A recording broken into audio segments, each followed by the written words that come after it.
Hi everyone, welcome back. This week we are talking about arguably one of the toughest topics, which is taking feedback. When a person is receiving feedback, I cannot tell you how stressful it can be for the person.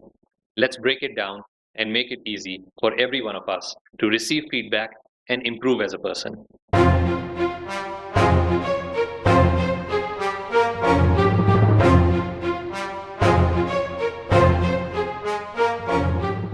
Breaking it down as simply as possible, receiving feedback is a skill, just like giving feedback is a skill. You get used to it, you practice it enough, and you'll be an expert at it. The problem is, it just feels like you've Googled what is wrong with me, and you end up with a million results in less than 1 second. Let's make it clear, first of all. Receiving bad feedback is bad for anyone. Receiving feedback is not bad at all. Feedback is fundamentally a process of improving, growing, developing, understanding the perspectives of different people, trying to solve a problem through not one way, but the multiple ways that exist, and being able to objectively move forward in an area. That's pretty much what feedback is about. Feedback is the exact opposite of stagnation. When a person has decided they are not going to take feedback, they're not going to improve, they're not going to develop their skills, they're not going to build themselves, this is the complete opposite of a person that is receptive to feedback, that is listening to things, that is understanding things, and is ready to make a difference in how they are going to approach the solution of problems. Therefore, try and clarify in your mind that this is not an attempt to diminish you. It is, in fact, an attempt to give you respect, to give you an opportunity, to give you a fighting chance. That's what feedback is about. So instead of a dry cleaned loser, you should be feeling like a woke individual that has now been exposed to a thought, a way to solve a problem that you probably did not have in your toolbox. Or alternatively, you can think of feedback more like a medicine, something that you're going to intervene with that is going to break the cycle of how you are trying to achieve results. The same inputs are leading to the same outputs, and somehow this might not be effective as seen by others. And therefore, this feedback is intended to improve this cycle by showing you an alternative way of doing it. But let's talk for a moment about a person that is not receptive to feedback. This is a person that is defensive, a person that has become not coachable. They don't have a list of things that they need to improve, of how they're going to get better at doing something. And therefore, the chances of this person eventually growing and improving into a better individual, I'm sure you can understand, are next to zero. Now, I'm sure at the time when you're receiving feedback, your mind is probably going through 100 different reasons why you should not be accepting this feedback, why it's not legitimate. But there's only one reason why you need to take this feedback, whatever feedback you're getting, is that you are selfishly interested in your own development and growth.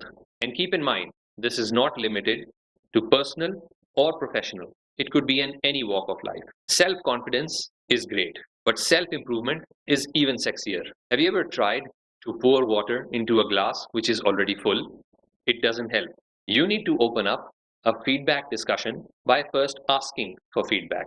Show that vulnerability, that openness to receive feedback. Because as I see it, I think you should be even more afraid if you have stopped receiving feedback. Let me tell you why.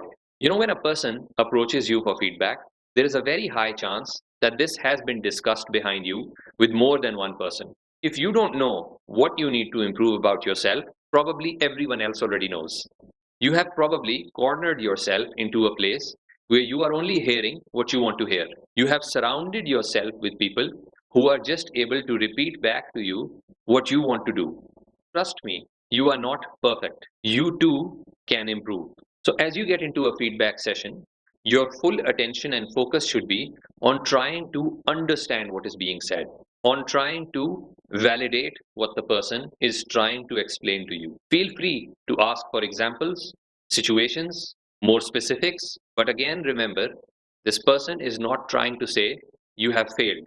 This person is trying to say whatever you're trying to achieve can be achieved in a different way as well. The objective of your discussion, as I said earlier, with this person should reach an ideal state where you are trying to co-develop a plan on how you can solve this problem more effectively together.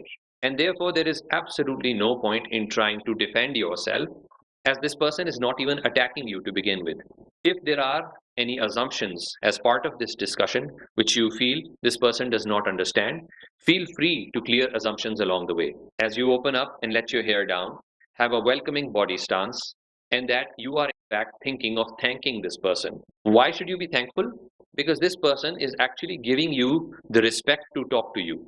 This person is actually investing their time into explaining a different point of view to you. This person actually cares about you. And then as you try and nail it down, try to understand the impact of the feedback that you're receiving. By impact, I mean, what would happen if I were to start doing this thing in this particular way? You're free to ask this question and then again validate. So currently I'm doing it like this, and this is the consequence. And you believe if I do it this way, this would be the consequence. Is my understanding correct? Going through iterations of this is going to give you the opportunity to fully understand the person's point of view. As I said before in different videos, don't let this get to your head as negativity trapped in there.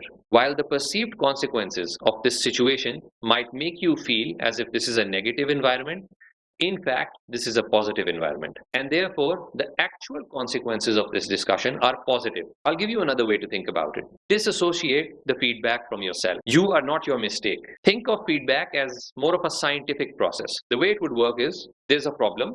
This is the observation. This is one thing we can do to improve it. An alternative is offered. This is the same problem. Here is another way to solve it. Look at it as a scientific process, not as an emotional one. When a person stops being able to take feedback, it also reflects in their humility, that this person believes they are already so good that they cannot improve. And I'm sure that's not what's going on in your mind, but this is what it feels like to the person providing feedback. If you forget everything that I've told you, then at least do one thing. Separate the time between receiving feedback, understanding it, processing it, and then actually actioning it. This sort of a time gap between these three things will give you enough time to process and try and nitpick if there is actually some merit in this feedback. And now we go into some afterthoughts. What really is the problem with feedback?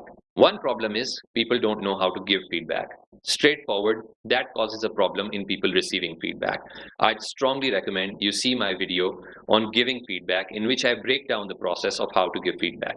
Number two, this is one of those rare things in which the who is also important. Who is giving you feedback does also matter. Normally, I would say focus only on the what. Over here, I would also say the who is important. If you're going to take feedback from a person that you do not trust, that is a person that you're not sure has your best interest at heart, you could be misled. If you don't feel safe around a person, likely you should be cautious as you receive feedback from this person. The third afterthought is, why would you like to work with people if you're not going to improve? The best thing about being able to work with people is that you get to see and learn different perspectives. You get to hear the thoughts of different people about a subject. Why would you not expose yourself and be vulnerable at a time where you feel people around you are better and you can learn, you can improve? In summary, receiving feedback is a choice. If you want to decide to improve yourself, you will take it happily.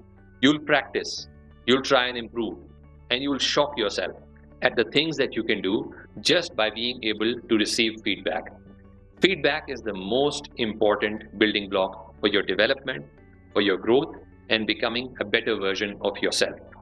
Thank you, and until next time, bye-bye.